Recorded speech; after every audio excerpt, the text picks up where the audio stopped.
नमस्कार दोस्तों, स्वागत है सभी का वर्ड फॉर मेड इजी के सेशन नंबर 31। और अगले कुछ सेशन बहुत तेजी से बहुत जल्दी जल्दी आने वाले हैं। आई hope you will love it. And sessions थोड़े से लेंदी हो रहे हैं, पिछले 2-3 सेशन थोड़े लेंदी हुए हैं, हो सकता है ये भी थोड़ा लेंदी हो।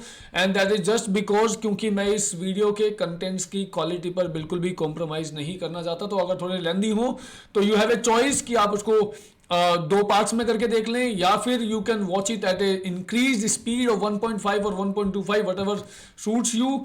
लेकिन मैं सारे वर्ड कवर करूंगा, as many words as possible जो बीच में आते हैं। I am not just covering the root words, I am also covering the words जो साथ में यूज होते हैं अलग अलग। चलिए शुरू करते हैं सेशन की। एंड वीडियो को लाइक जरूर करना है यार, बहुत कम लोग हैं जो वीडियो देखने के बाद लाइक कर रहे हैं। पता नहीं क्या ही प्रॉब्लम है वीडियो को लाइक करने में।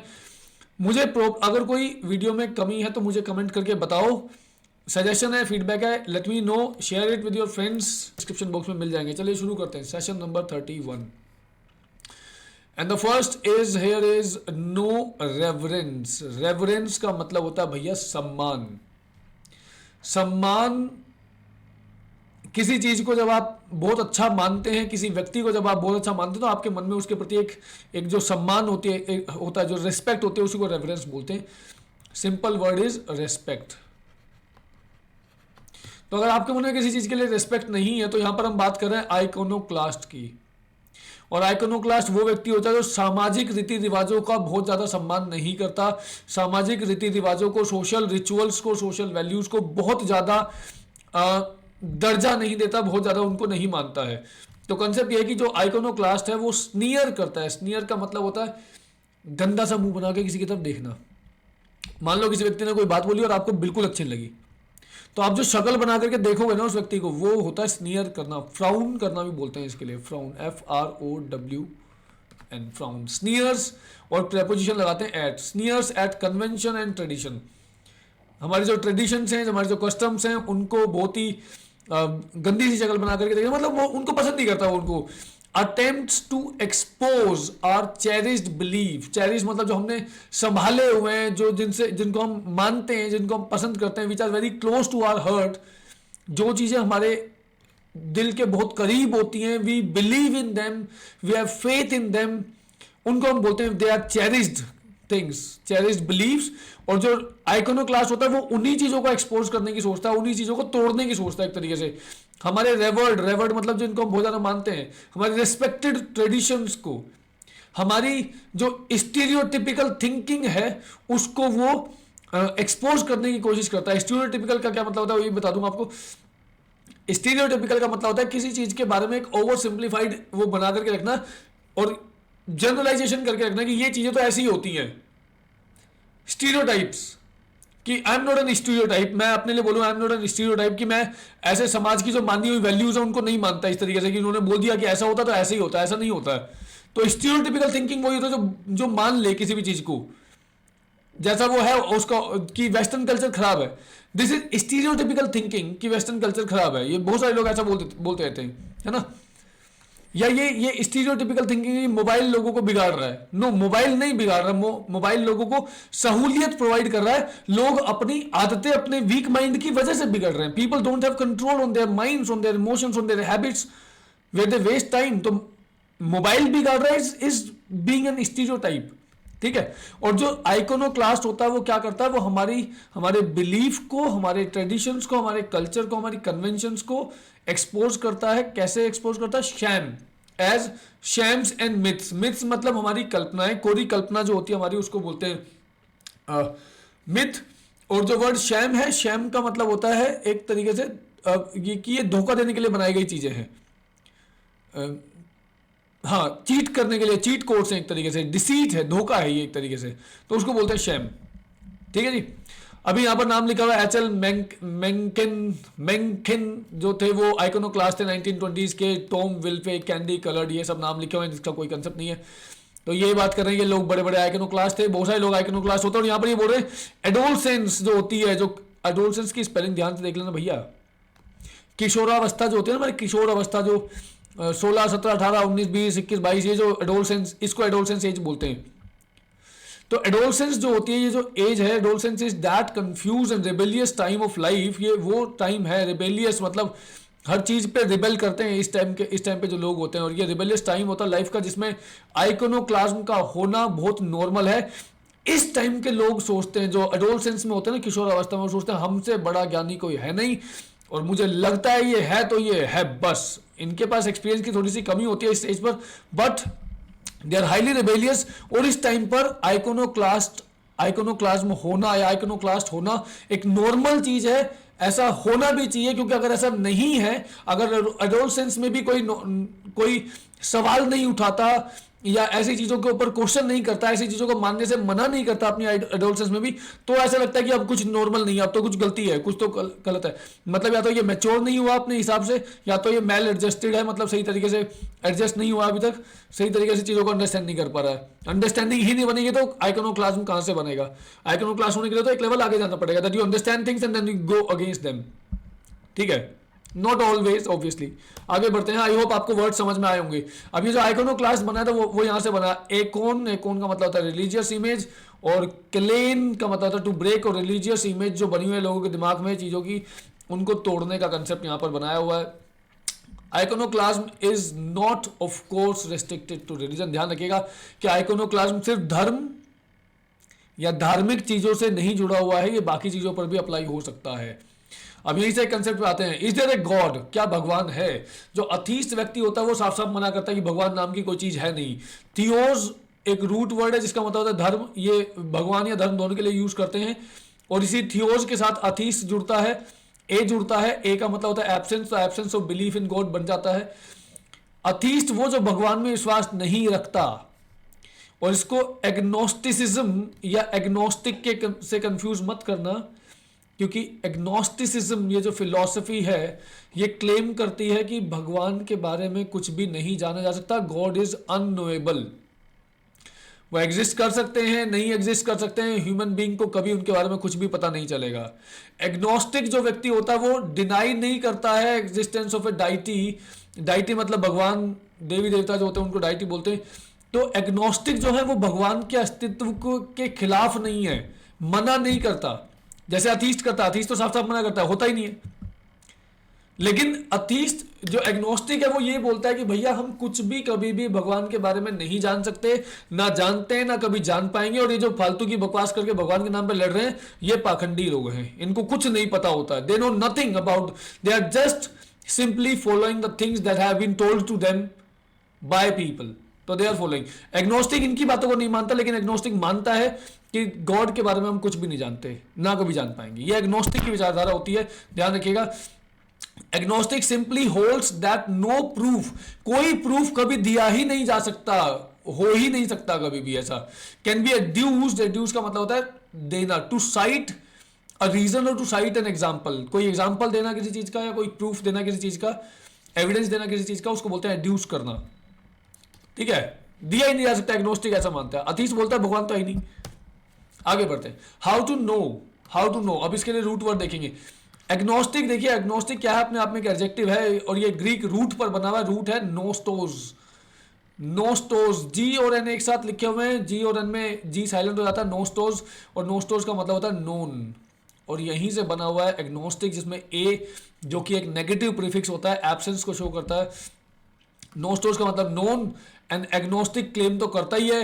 एग्नोस्टिक क्लेम्स, क्लेम करने का मतलब होता है दावा करना, claims that all but material phenomena is unknown and Indeed unknowable. इस लाइन का मतलब समझो, बहुत कमाल की लाइन लिखी हुई है। एग्नोस्टिक क्लेम करता है कि ऑल बट मटेरियल, बट का मतलब किंतु परंतु तो होता ही है, ध्यान रखना, बट का मतलब एक्सेप्ट भी होता है, और यहां पर ये एक्सेप्ट के ही सेंस में है। अगर ये सेंस समझ में नहीं आएगा तो फिर दिक्कत हो जाएगी। ये कह रहा है कि all except material phenomena is unknown and unknowable. Material phenomena, चीजें, वस्तु, ये माइक है, ये पेन है, ये माइक है, ये लैपटॉप है, ये कैमरा है, और ये मैं हूं, और ये तो आप लोगों, ये मटेरियल फेनोमेना है। और इस मटेरियलिस्टिक दुनिया के अलावा बाकी जो कुछ भी है, इसके एक्सेप्ट जो भी कुछ है, वो सब कुछ अननोन है और वो सब कुछ अननोएबल है। अध्यात्म, स्पिरिचुअलिज्म, गॉड, वो सब कुछ अननोन एंड अननोएबल है, कभी नहीं जान सकते भगवान के बारे में कुछ भी। ये इस सेंस पे बनता है, एग्नोस्टिक के सेंस पे बनता है यहां पर। बट का मतलब एक्सेप्ट है, यहां पर ध्यान से सुनिएगा, समझ लीजिएगा इसको।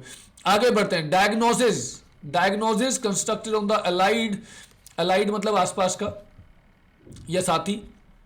डायग्नोसिस जो वर्ड है, डायग्नोसिस कंस्ट्रक्ट हुआ है इन दोनों पे। नोसिस, नोसिस मतलब नॉलेज, उसी के आसपास का, जैसे नोस्टोज है, नोस्टोज के आसपास का रूट है नोसिस, नोसिस मतलब नॉलेज, ठीक है। और नॉलेज को डाया से जोड़ दिया तो डायग्नोसिस बन गया, और डायग्नोसिस बन के क्या बना है, नोइंग थ्रू एग्जामिनेशन और टेस्टिंग।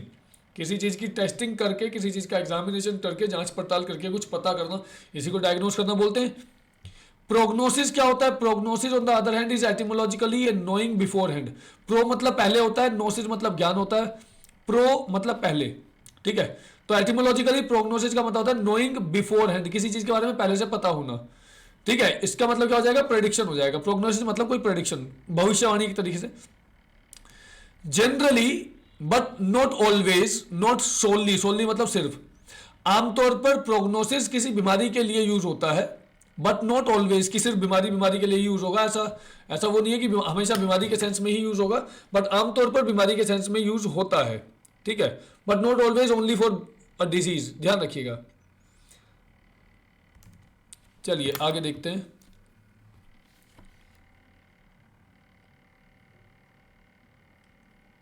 चलिए okay, that's if you may से टू अ डॉक्टर, आप किसी डॉक्टर के पास जाएं और आप ऐसा बोल सकते हैं, व्हाट्स द डायग्नोसिस डॉक। आप किसी डॉक्टर के पास जाएं और डॉक्टर से पूछें आपकी, भाई डॉक्टर साहब क्या पता चला आपको, डॉक्टर बोले डायबिटीज, और फिर तुम डॉक्टर साहब को बोले, डॉक्टर साहब व्हाट्स द प्रोग्नोसिस। डायग्नोज मतलब पता क्या चला है, और प्रोग्नोसिस मतलब अभी जो पता चल गया है, डायबिटीज है या जो भी कुछ है, इसका आगे होगा क्या, इसके ट्रेंड या सिम्टम्स देख करके आपको क्या लग रहा है कि आगे किस तरीके के हालात हो सकते हैं, वो हो जाएगा उसका प्रोग्नोसिस, ठीक है guys. Just give me a second, बीच में थोड़ा सा इंटरप्शन हुआ है, just give me 1 second. I hope you won't mind me doing a little bit of correction here, just a bit, just a little bit, very little bit, yes, let me just make a little bit of correction.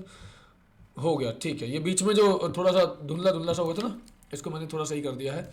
Okay, तो if you take, अभी आप doctor के पास गए, doctor साहब ने पूछा, doctor साहब क्या डायग्नोसिस हुआ है, क्या पता चला, पता क्या चला है, वो डायबिटीज। वो कह रहे ठीक है, व्हाट इज द प्रोग्नोसिस, तो आगे क्या होगा। तो डॉक्टर साहब बोलेंगे ठीक है, इंसुलिन लो एंड अपनी डाइट का थोड़ा ध्यान रखो, तो आप बिल्कुल ठीक हो, कोई दिक्कत नहीं है। The doctors prognosis is a forecast of the development और ट्रेंड ऑफ ए डिजीज, कि जो बीमारी हो गई है अभी आगे कैसे करके चलेगी, इसका जो फोरकास्ट करने को बोले वही प्रोग्नोसिस होता है, कि इसका आगे क्या हो सकता है, depending upon the systems and the trends, जो सिम्टम्स जो देखने को मिल रहे हैं उसके हिसाब से। क्योंकि आमतौर पर डॉक्टर्स को पता होता है पहले से ही, क्योंकि ऐसे बहुत सारे केसेस उन्होंने पहले भी देखे होते, तो उनको पता होता है कि आगे क्या क्या चीजें हो सकती हैं। तो क्या मिला, वो डायग्नोज, और आगे क्या हो सकता है ये उनका प्रोग्नोसिस, ठीक है। डायग्नोसिस से बीमारी का पता चलेगा, प्रोग्नोसिस से आगे कैसा कैसा ट्रेंड हो सकता है वो पता चलेगा। और डायग्नोसिस एक नाउन है, और जो वर्ब है वो डायग्नोज है। प्रोग्नोसिस एक नाउन है, और जो वर्ब है वो है प्रोग्नोस्टिकेट। और प्रोग्नोस्टिकेट का मतलब होता है एक तरीके से भविष्यवाणी करना, प्रेडिक्शन करना, ठीक है। Your meaning, it involves forecasting of developments of A consideration of symptoms and conditions. जो अवेलेबल सिम्टम्स हैं, कंडीशंस हैं, उनको देखते हुए आगे के बारे में बताना, भाई क्या क्या चीजें हो सकती हैं। Generally used for a disease, ठीक है, generally use for a disease. और प्रॉब्लम भी हो सकता है, the problem is physical, mental, political, economical, psychological और वट एवर यू हैव। तो प्रोग्नोस्टिकेट करना होता है आगे क्या क्या हो सकता है उस चीज के बारे में एक तरीके से बताना पहले से ही, वो होता है प्रोग्नोस्टिकेट करना। स्कूल के अंदर ऐसा होता है या होता था पता नहीं, हाँ होता था। You doubtless recall taking diagnostic test. कई बार डायग्नोस्टिक टेस्ट होते थे जहां पर ये मेजर किया जाता था what you were suppose to have learn during the semester. ये नहीं कि तुमने क्या क्या सीख लिया है पूरे सेमेस्टर में, बल्कि आपकी जो जनरल नॉलेज है किसी भी पर्टिकुलर फील्ड में, ताकि आपके टीचर्स ये समझ सकें कि क्या रेमीडियल स्टेप्स उठाए जा सकें। बहुत सिंपल सा है। डायग्नोस्टिक टेस्ट अगर किसी व्यक्ति की लर्निंग का किया जाएगा तो ये लिया जाएगा, अभी जैसे आप लोग किसी भी चीज की तैयारी कर रहे हो, you are preparing for anything, तो ये देखा जाए कि आपको उस पर्टिकुलर चीज की नॉलेज कितनी है।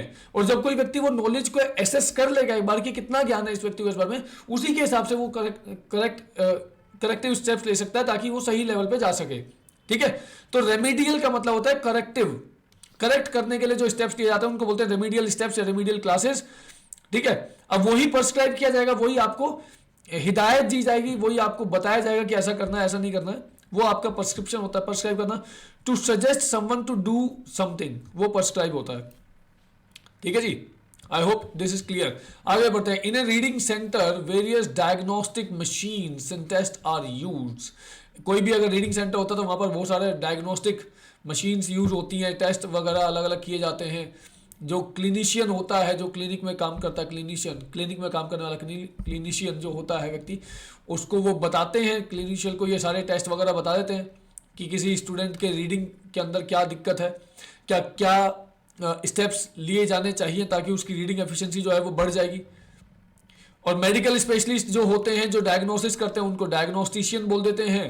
जो प्रोग्नोस्टिकेट करते हैं, प्रोग्नोस्टिकेट करना, प्रोग्नोस्टिकेट इज ए वर्ब, और प्रोग्नोस्टिकेट करने का जो नाउन बनेगा वो बन जाएगा प्रोग्नोस्टिकेशन। ये सारे वर्ड यहाँ से बन रहे हैं। प्रोग्नोस्टिकेट करना, किसी भी चीज़ का भविष्य बताना एक तरीके से, कि ट्रेंड और डेटा को देखते हुए आप क्या क्या बता सकते हो कि आगे क्या क्या हो सकता है। Now we get back to God. भगवान से संबंधित कुछ वर्ड यहाँ पर देख लेते हैं, बहुत सिंपल सिंपल से हैं। मोनोथिज्म, मोनोथिज्म भैया एक भगवान में विश्वास रखना। पोलिथिज्म, बहुत सारे भगवानों में विश्वास रखना। पैंथिज्म, इस बात में विश्वास रखना कि सब कुछ भगवान ही है।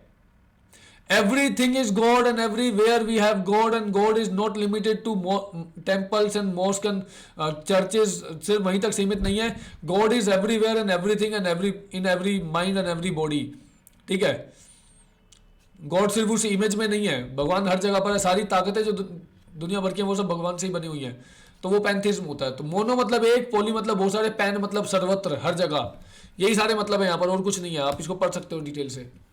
थियोलॉजी, थियो मतलब भगवान, लॉजी मतलब स्टडी, भगवान का स्टडी या रिलीजन की study. The study of God और रिलीजन को बोलते हैं थियोलॉजी। और जो पढ़ेगा वो बन जाएगा थियोलॉजियन। यहां पर एक दो वर्ड और बता दूं, इन्होंने नहीं यूज किए हैं। भगवान का डर, थियोफोबिया। भगवान के प्रति पागलपन, थियोमेनिया। भगवान या धर्म के प्रति ज्ञान, विजडम, नॉलेज, थियोसॉफी। धर्म पर आधारित सरकार, थियोक्रेसी। ये सारे वर्ड यहां पर नहीं थे, मैंने आपको बता दिया, आप ध्यान रखिएगा। अब बात कर रहे हैं यहां पर सेक्स एंड टंग। अब ये पता ना कौन सा रिलेशन है भगवान के बाद सेक्स की बात करने का, लेकिन अब इन्होंने दिया है तो बात तो करनी पड़ेगी, कोई बात नहीं। अ लेचर प्रैक्टिसेस लेचरी। लेचर व्यक्ति वही होता है जो बहुत ही ज्यादा चरित्रहीन टाइप का व्यक्ति होता है, सेक्सुअल चीजों में बहुत ज्यादा उलझा हुआ रहता है हमेशा। और वो क्या करेगा, जो उसके एक्ट होंगे वो लेचरी होगी। ठीक है, एक्सेसिव सेक्सुअल डिजायर शो करने वाला व्यक्ति होता है लेचर। और ये फ्रेंच वर्ड लेचियर से बना है। लेचियर का मतलब होता है टू लिक, और टू लिक मतलब होता है चाटना, लिक करना, टंग से किसी चीज को लिक करना। The adjective lecherous has many close or not so close synonyms, most of them also significantly starting with the letter L. तो यहीं पर इसी लेचरी या लेचरर से कई सारे वर्ड बनते हैं जो सेक्स से रिलेटेड शब्द हैं। यहां पर सारे के सारे लिखे हुए हैं एक साथ, आप देख सकते हो। पहला वर्ड है लिबिडिनस। लिबिडिनस लिबिडो से बना है। लिबिडो का मतलब प्लेजर होता है। एक्सेसिव सेक्सुअल डिजायर शो करने वाला व्यक्ति। ठीक है, एक्सेसिव सेक्सुअल डिजायर्स को एग्जिबिट करने वाला जो व्यक्ति होता है, जिसके अंदर बहुत ज्यादा सेक्सुअल डिजायर भरी पड़ी है, उसको लिबिडिनस बोलते हैं। इसके लिए हमने लास्ट सेशन में एक वर्ड पढ़ा था। अगर ये एक्सेसिव सेक्सुअल डिजायर किसी महिला या लड़की के अंदर है तो हम वहां पर वर्ड बोलते हैं निम्फोमेनिया। देखिए, चीजों को लर्निंग के हिसाब से पढ़ोगे ना तो बहुत फायदा है, और चीजों को दिमाग में गंदगी लेकर के पढ़ोगे तो बहुत सारे लोग ऐसी चीजें बताने में, पढ़ाने में भी डरते हैं, नहीं पढ़ा पाते हैं बहुत सारे लोग। वो क्योंकि खुद के अगर दिमाग में कहीं ना कहीं गंदगी होगी ना तो फिर वो पढ़ना समझना वो चीज हो नहीं पाएगी। माइंड को जब पढ़ाई करो तो पढ़ने के हिसाब से पढ़ो चीजों को। And we must know the terms used everywhere. कहीं पर भी अगर आती है तो हमें शब्दों का तो पता होना चाहिए कम से कम। ऐसा ना हो कि सारी वोकैबुलरी सिर्फ भगवान और धर्म के प्रति हो। ऐसी चीजों को टैबू बना करके मत रखना। It should not be a taboo कि हम सेक्स और सेक्सुअल चीजों की बात ही नहीं कर सकते। बिल्कुल कर सकते हैं, माइंड क्लीन होना चाहिए बस। तो कोई लड़की या कोई महिला अगर सेक्सुअल डिजायर से भरी हुई होती है, बहुत ज्यादा सेक्सुअल एक्सेसिव सेक्सुअल डिजायर, तो उसको बोलते हैं निम्फोमैनियक। और ऐसे ही कोई व्यक्ति अगर पुरुष है, लड़का है जो सेक्सुअल डिजायर से, एक्सेसिवली सेक्सुअल डिजायर से भरा हुआ है, तो उसको बोलते हैं सेटिरोमैनियक। लास्ट सेशन में हमने ये वर्ड पढ़े ही थे दोनों। लिबिडिनस दोनों के लिए यूज करते हैं। लेसिवियस इज द नेक्स्ट वर्ड। लेसिवियस लेसिवियस का मतलब बना है ये भी वांटननेस, ये दोनों सिनोनिम है हालांकि एक दूसरे के, ठीक है, दोनों सिनोनिम ही है। वांटननेस का मतलब होता है एक तरीके से चरित्रहीनता। लेसिवियस ऐसे व्यक्ति को बोलते हैं भैया जो किसी के साथ भी सेक्सुअल रिलेशन बना सकता है, कोई भी डिस्क्रिमिनेशन नहीं करता है, भेदभाव नहीं करता है। ज्यादा वो नहीं है कि मेरे को तो ये पसंद है और ये पसंद नहीं है, नहीं, उसको अगर कोई मिलेगा और वो सेक्सुअल रिलेशन बना सकता है वहां पे, बना पा रहा है तो बना लेगा, उसको कोई ऐसा नहीं अच्छा और बुरे वाला। वो गाना है ना, जैसे गोरे काले गोरे का भेद नहीं है, हर दिल से हमारा नाता है, तो लेसिवियस की यही टर्मिनोलॉजी होती है, वो कहीं पर भी सेक्सुअल रिलेशन बना सकता है if he gets a chance to do so. Next word is lubricious. Lubricious is from lubricious, lubricus and lubricus का मतलब होता है slippery, the same root found in lubricate. Lubricate करना मतलब किसी चीज को स्लिपरी बनाना, और स्लिपरी है कोई चीज बहुत ज्यादा स्लिपरी है। जैसे स्लाइवा जो होता है, स्लाइवा बहुत ज्यादा स्लिपरी होता है, स्लाइवा बहुत ज्यादा लुब्रिशियस होता है। लुब्रिकेंट जो गाड़ियों में लुब्रिकेंट ऑयल डालते ताकि चीजों के अंदर वो चिपचिपाहट बनी रहे, है ना, वो बिल्कुल ड्राई ना हो जाए, तो उसको बोलते हैं लुब्रिसिटी, यहीं से बनता है। और लुब्रिशियस ये सेक्सुअल सेंस में बोलते हैं कोई भी चीज जो आपके अंदर सेक्सुअल डिजायर को प्रोवोक करे। आपने कोई ऑब्सीन तस्वीरें देख ली, है ना, आपने कोई इनडिसेंट या सेक्सुअल टाइप की इमेजेस देख ली और आपके मन में उस तरीके के ख्याल आने शुरू हो गए, तो उस तरीके की इमेजेस या बातें या कहानी या मूवी या कोई सीन या कुछ भी, उसको लुब्रिशियस बोलेंगे, ठीक है। इसको सेलेसियस भी बोलते हैं, salacious. Now the next word is लाइसेंटियस।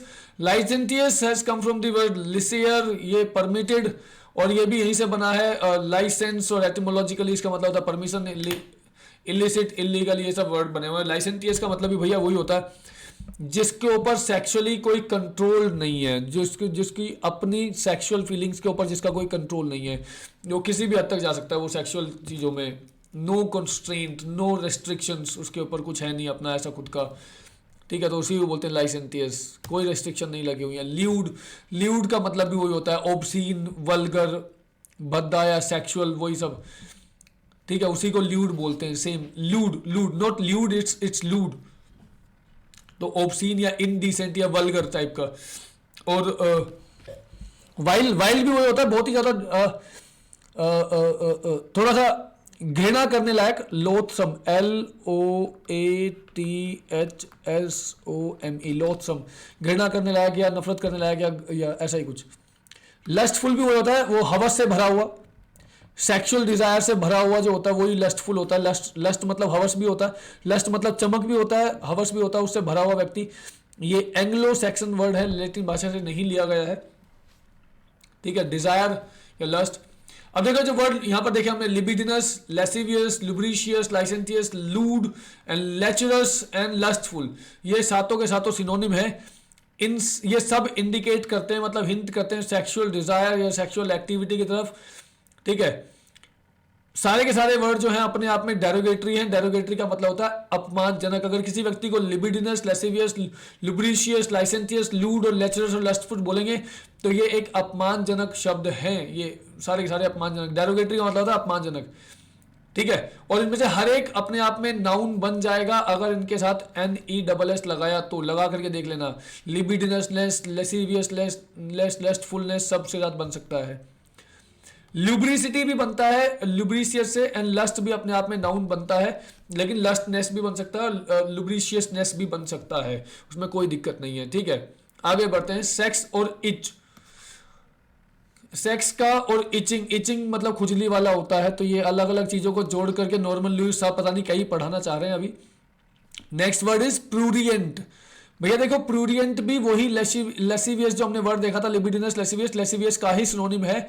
ये प्रूरियो से बना है। प्रूरियो का मतलब है इच, खुजली होना, या एक तरीके से अब खुजली होना, इच का मतलब खुजली होना होता है, लेकिन इसका एक और सेंस में प्रूरियंट का यहाँ पर एक और सेंस लिखा हुआ है, या प्रूरियो का एक और सेंस लिखा हुआ है, टू लॉन्ग फॉर, मतलब किसी चीज को पाने की इच्छा करना, डिजायर करना, किसी चीज को पाने की चाहत रखना कि इसके अंदर बड़ी खुजली है इस चीज को पाने की, वही वाला, इस काम को करने की।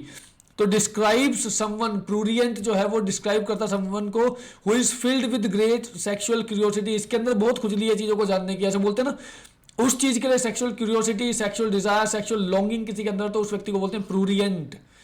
प्रूरियंट स्पेलिंग ध्यान रखना। अब नाउन फॉर्म बना सकते हैं, हाँ जी बिल्कुल बना सकते हैं, ईएनटी की जगह ईएनसीई लगा देना, प्रूरियंस हो जाएगा। प्रूरिराइटिस, प्रूरिराइटिस क्या है, ये इसी रूट से बना हुआ है, मेडिकल कंडीशन है, बीमारी है एक थोड़ी सी, जहां पर स्किन के अंदर खुजली, एक्चुअली स्किन के अंदर खुजली होनी शुरू होती है, तो उसको बोलते हैं प्रूरिराइटिस। प्रूराइटिस, प्रूराइटिस नॉट प्रूरिराइटिस, प्रूराइटिस, जहां पर इचिंग, जो स्किन है थोड़ी सी इची सी हो जाती है, लेकिन वहां पर स्किन के ऊपर कोई भी रैशेस या इरप्शंस वगैरह नहीं होते हैं। इरप्शन मतलब कुछ ऐसा नहीं है कि जख्म या फफोला टाइप का होगा, कुछ नहीं होगा, बस स्किन पे आपको खुजली सी हो रही है, उसको बोलते हैं। एंड ऑब्वियसली बात है, अगर आप बहुत ज़्यादा स्क्रैच करोगे, खुजली करोगे, तो फिर तो अपने आप ही वहाँ पर रैशेज वगैरह अपीयर हो ही जाएंगे, है ना। और प्रूराइटिस से जो एडजेक्टिव बनता है प्रूराइटिक बन जाता है, यहाँ पर ये वर्ड दिया हुआ है यहाँ पे। आगे बढ़ते हैं, आगे अगला वर्ड है हाइपोकोन्ड्रिया। अब देखो भैया, हाइपोकोन्ड्रिया का मतलब होता है बहुत ही ज़्यादा अपनी हेल्थ को लेकर के चिंतित रहने की बीमारी, मतलब काल्पनिक बीमारी बोलते हैं इसको, imaginary illness. Hypochondria is imaginary illness, ठीक है। इस पे हाइपोज और कोंड्रोज दो चीजों को लेकर के बनाया हुआ है। हाइपो का मतलब होता है अंडर, अंडर, और कोंड्रो जो वर्ड लिखा हुआ है वो बना है कार्टिलेज ऑफ ब्रेस्ट बोन। अभी कार्टिलेज क्या होता है भैया, कार्टिलेज देखो बायोलॉजिकल टर्म है, टिश्यू होता है हमारे अंदर, कुछ फाइब्रस, इलास्टिक, फर्म, बहुत मजबूत टाइप के टिश्यूज होते हैं, जो बाद में जाकर के मोस्टली एडल्ट्स के अंदर वो हड्डियों में कन्वर्ट हो जाते हैं। तो ऐसे ही टिश्यूज बॉडी में बहुत जगह होते हैं, फाइब्रस या इलास्टिक टाइप के टिश्यूज हैं, बहुत ही मजबूत टाइप के, उनको कार्टिलेज बोलते हैं। तो ब्रेस्ट बोन की जो कार्टिलेज है, ब्रेस्ट बोन का जो इस तरीके का टिश्यू होता है, उसको कोंड्रोज बोलते हैं, ठीक है। और ये थोड़ा सा फार फेच्ड, फार फेच्ड मतलब बहुत दूर का जो दिखने वाला होता है, उसको हम फार फेच्ड बोलते हैं। बहुत दूर लग रहा है यार, ये तो हाथ में नहीं आएगा, इफ समथिंग सीम्स लाइक ये तो हाथ में नहीं आ सकता, उसी को हम बोलते हैं it's a far fetched dream, ठीक है, फार फेच्ड कंसेप्ट है ये। Until you realize that the breastbone is the under the breastbone is the abdomen। breastbone के अंदर क्या होता है, एब्डोमेन होता है। और एब्डोमेन जो एब्डोमेन मतलब हमारा जो पेट का जो हिस्सा होता है, पेट के आसपास का जो पेट से जस्ट ऊपर का जो हिस्सा होता है, और छाती से जस्ट नीचे का बीच में जो है, ये एब्डोमेन कहलाता है। एंशियंट मतलब प्राचीन, जो एंशियंट जो प्राचीन टाइम में जो ग्रीक्स थे, वो ये मानते थे कि morbid anxiety about one's health, morbid होता है unhealthy state of mind, unhealthy state होती है, और ये अनहेल्दी स्टेट की जो थिंकिंग है, एंजाइटी जो है हमारी हेल्थ के बारे में हमारी, वो सारी सारी एब्डोमेन में ही होती है, ठीक है। अगर कोई व्यक्ति अपनी हेल्थ को लेकर के बहुत ही ज्यादा एंशियस है, बहुत ही ज्यादा अनसीजिंगली एंशियस है, अनसीजिंगली मतलब जिसको रोक नहीं पा रहे हैं, जिसके ऊपर कोई कंट्रोल नहीं है, वो व्यक्ति हाइपोकोंड्रिक होता है। मतलब उसको अपनी हेल्थ की बहुत ज्यादा चिंता रहती है, बहुत ज्यादा, उसको हमेशा लगता है कि मैं बीमार हूं, कुछ ना कुछ प्रॉब्लम है मेरे को। Hypochondriac is also an adjective and alternate and more commonly used adjective is hypochondriacal. Hypochondriac एक एडजेक्टिव है, हाइपोकोंड्रियकल भी एक एडजेक्टिव है यहाँ पे। अब देखो भैया, हाइपो का मतलब होता है अंडर, इसी हाइपो से बनता है हाइपोडर्मिक। हाइपोडर्मिक निडल वो होती है जो आपकी स्किन के अंदर जाकर के पेनिट्रेट करके जाती है, तो हाइपो मतलब अंडर, डर्मिक मतलब स्किन, तो हाइपोडर्मिक मतलब स्किन के अंदर जाने वाला। हाइपोथायरॉइड पर्सन वो होता है जिसका थायरॉइड ग्लैंड ढंग से काम नहीं कर रहा होता, अंडर वर्किंग कर रहा होता है। हाइपोटेंशन क्या होता है, लो ब्लड प्रेशर होता है। हाइपो मतलब लो या अंडर, टेंशन वो ब्लड प्रेशर के लिए होता है, तो हाइपोटेंशन मतलब लो ब्लड प्रेशर, ठीक है। आगे इसी का नेक्स्ट पार्ट देख लेते हैं। हाइपो मतलब अंडर या कम, हाइपर मतलब ज्यादा या ओवर। तो हाइपर क्रिटिकल पर्सन जो होता है वो बहुत ही एक्सेसिवली फॉल्ट फाइंडिंग टाइप का होता है। हाइपर क्रिटिकल, हाइपर मतलब जरूरत से ज्यादा, क्रिटिकल मतलब कमियां निकालने वाला, तो हाइपर क्रिटिकल मतलब बहुत ही ज्यादा कमियां निकालने वाला, जरूरत से ज्यादा कमियां निकालने वाला। Hyper thyroidism, thyroidism, hyper thyroidism का मतलब होता है जिसका थायरॉइड ग्लैंड बहुत ज्यादा काम कर रहा हो, बहुत ज्यादा अपने सिक्रीशंस को कर रहा हो। Hypertension high blood pressure, hypotension low blood pressure, है ना। अब आप यहां से अलग अलग वो मीनिंग निकाल सकते हैं। हाइपर एसिडिटी, जरूरत से ज्यादा एसिडिटी, हाइपर एक्टिव, जरूरत से ज्यादा एक्टिव, हाइपर सेंसिटिव, जरूरत से ज्यादा सेंसिटिव, है ना। और एडजेक्टिव फॉर्म्स भी बना सकते हो आप, हाइपोटेंशन, हाइपरटेंशन, हाइपोटेंसिव, हाइपरटेंसिव बना करके खुद ही दे दिए। तो ये था हमारा पूरा session number 31। I hope you will like it, you will love it, आप लोगों का साथ मिलता रहेगा तो सेशन आगे आप लाइक करोगे, पसंद करोगे, दोस्तों के साथ शेयर करोगे। एंड मैंने सारी बुक कवर करनी है, I will finish it very soon. इस वीडियो में इतना ही, मिलते हैं जल्दी नेक्स्ट वीडियो में। Till then take care, tata bye bye, see you, thank you very much.